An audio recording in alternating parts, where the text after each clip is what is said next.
In December 2009, about 2 years before his death, Christopher Hitchens, a renowned atheist and author of many books, including God is Not Great, How Religion Poisons Everything, was interviewed by a retired UU minister, Marilyn, Sewell, and these were some of his comments.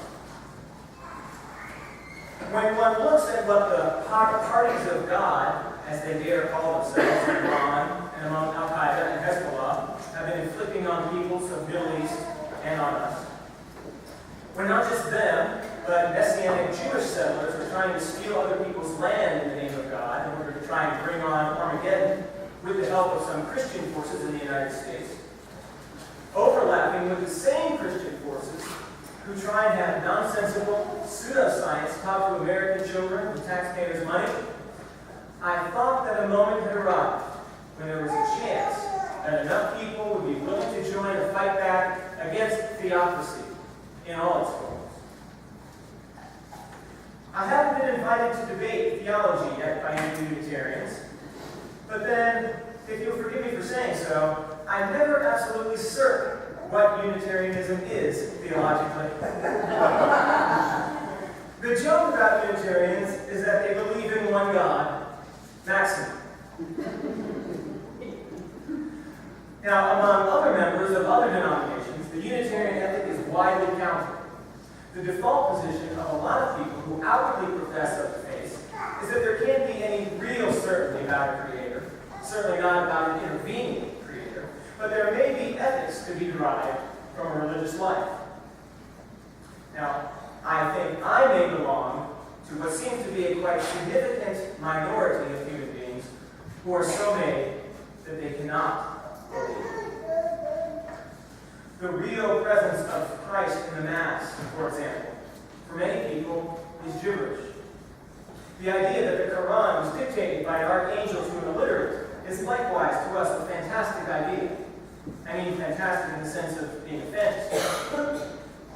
I would say that as a primate species, we do seem in the majority to have a tendency to worship and to look for patterns that lead to supernatural conclusions.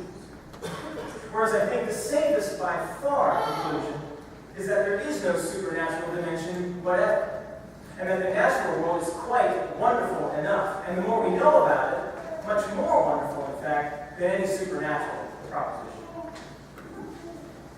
Can you name for me a single moral action or moral statement uttered by a person of faith that couldn't just as well be pronounced or undertaken by someone who's a humanist?